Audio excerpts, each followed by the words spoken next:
avec Aurélie Monceau, qui est secrétaire générale de la Fédération du BTP de l'Ariège. Bonjour Aurélie. Bonjour. Alors nous allons parler de bâtiments, hein, parce que, il y a un laïus qui dit en France, quand le bâtiment va, tout va. Bon, là en ce moment, a priori, rien ne va plus hein, à cause de ce fameux coronavirus qui nous occupe depuis au moins une quinzaine de jours en France et mais dans le monde entier. Est-ce qu'on peut faire un point sur l'état du secteur du bâtiment en Ariège? Est-ce que vous avez des remontées? Est-ce que vous avez un petit peu analysé la situation depuis que la France est confinée et que l'Ariège est aussi confiné? Une semaine, on a des remontées. Ce qu'on peut dire aujourd'hui, c'est qu'il y a une majorité d'entreprises qui est à l'arrêt pour plusieurs raisons. Que les chantiers leur ont été fermés, que ce soit des clients maîtres privés, que les fournisseurs de matériaux ont fermé. Donc là, ils sont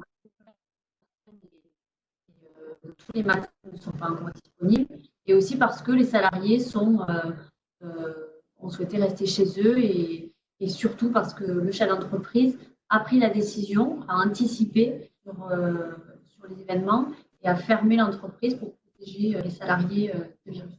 Et certaines Alors, entreprises continuent à travailler, mais c'est assez marginal.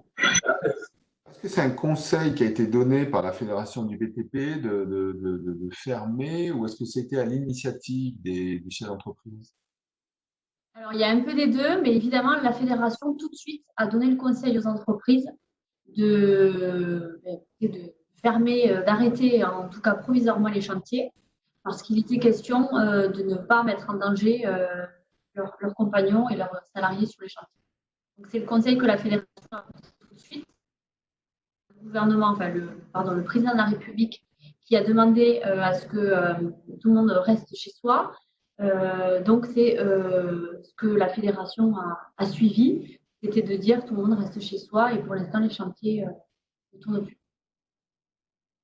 La qualité du son n'est pas géniale, mais on continue. On a vu des injonctions paradoxales et contradictoires de la part du gouvernement qui, d'un autre côté, souhaite que chacun reste confiné et donc tout s'arrête. Et d'un autre côté, on demande, donc c'est le Premier ministre qui a demandé à ce que effectivement les chantiers puissent continuer, que l'économie puisse encore se maintenir, hein, puisque sinon on courrait à la catastrophe. Et d'un autre côté, voilà, vous venez de nous expliquer que pour des raisons économiques ou pour des raisons de salariés, ça n'a pas pu être le cas. Les syndicats ont demandé à ce que les salariés puissent être protégés. Comment on arrive à gérer cette situation un peu paradoxale?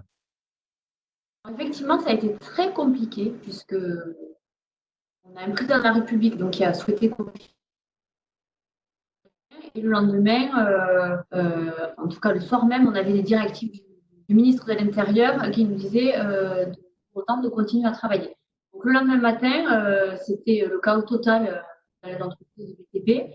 Tout le monde a contacté la fédération en demandant qu'est-ce que l'on fait, est-ce que l'on doit travailler ou pas. Donc c'est là où la fédération a apporté ce conseil, comme les autres organisations professionnelles du secteur. Et je ne vous cache pas que les chefs d'entreprise et artisans ont été très en colère de l'attitude du gouvernement, puisque le discours était complètement incohérent. Et on a même reçu des demandes de certains maîtres d'ouvrage, des demandes insistantes de reprendre l'activité sur les chantiers, alors qu'aujourd'hui, nous ne sommes pas encore en mesure d'apporter les mesures de sécurité sanitaire aux ouvriers. Oui, puisqu'en fait, il y a des contrats qui ont été signés, donc normalement, il y a des engagements de délai. Tout ça n'est pas forcément prévu par les directives du gouvernement, c'est bien ça. Tout ça n'est pas prévu, mais on a invité les adhérents à communiquer avec leur maître d'ouvrage et à mettre en place des reports chantier. Tout ça à l'écrit, puisqu'il fallait absolument qu'on garde une trace écrite de ces échanges avec le maître d'ouvrage. Et on invite d'ailleurs les entreprises à le faire encore aujourd'hui pour éviter des problématiques à l'issue de la crise. Alors, avant de parler de la cellule de crise de l'apport de la fédération en Ariège, question pratico-pratique. Je suis un Ariégeois lambda, j'ai des travaux urgents en matière de bâtiment sur mon bâtiment à faire, hein, une fuite sur le toit, un mur qui s'est effondré, une terrasse qui va pas bien. Est-ce que je peux appeler mon artisan et tenter une intervention de sa part? Oui, bien entendu, vous pouvez tenter d'appeler votre artisan habituel et lui vous dira s'il est en mesure d'intervenir chez vous parce que nous avons des artisans qui travaillent seuls et qui continuent de travailler si leurs clients l'acceptent aussi. Donc c'est tout à fait possible, il faut l'appeler. Cependant, voilà, autant il ne faut pas non plus mettre la pression à vos artisans et les entrepreneurs habituels avec qui vous travaillez, puisque eux sont aussi en train de protéger leurs salariés et leurs familles de ce virus. Donc c'est pour ça que chaque chef d'entreprise est en train de mettre en place soit une activité très partielle, soit une activité complètement à l'arrêt de l'entreprise. Est-ce que les magasins, les fournisseurs de matériaux sont ouverts? Est-ce que les procédures ont changé aussi de leur côté? Comment ça fonctionne? Alors oui, les magasins, les fournisseurs de matériaux ont réouvert depuis lundi, certains en tout cas. Donc on sait qu'ils fonctionnent et qu'on peut passer les commandes auprès d'eux. Cependant, on ne peut pas dire que tous les matériaux soient encore disponibles. Donc, nos entreprises ne peuvent pas recevoir tous les produits dont elles ont besoin. Donc, elles sont encore en difficulté pour certains travaux. Alors, dernière question, si on est artisan du BTP, est-ce que donc on peut joindre la fédération? Y a-t-il une cellule de crise? Là, je vois que vous êtes en mode télétravail. Est-ce que tous les salariés de la fédération sont aussi confinés chez eux, comme tout le monde? Et comment vous vous êtes organisé pour pouvoir répondre aux urgences et aux questionnements? Oui, la fédération, effectivement, est confinée, tout le monde télétravaille, mais le numéro habituel de la fédération reste actif puisqu'on a un renvoi d'appel.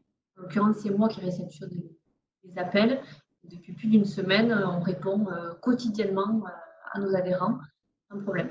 Aujourd'hui, la fédération et les organisations professionnelles dans leur ensemble sont en train de travailler sur un document qui sera un guide à destination des entreprises et des artisans pour communiquer un protocole de travail. C'est-à-dire qu'avec ce guide, les entreprises vont pouvoir fournir à leurs équipes un protocole de travail en sécurité sur les chantiers.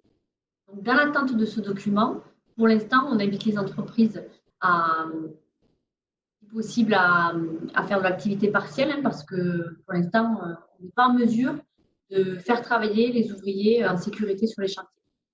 Voilà. Aurélie Monceau, on vous remercie de ces informations et vous pouvez rappeler le numéro de la fédération? Oui, la fédération, c'est le 05 34 09 36 09. Voilà. On vous remercie beaucoup et bon Merci. courage. Merci à vous.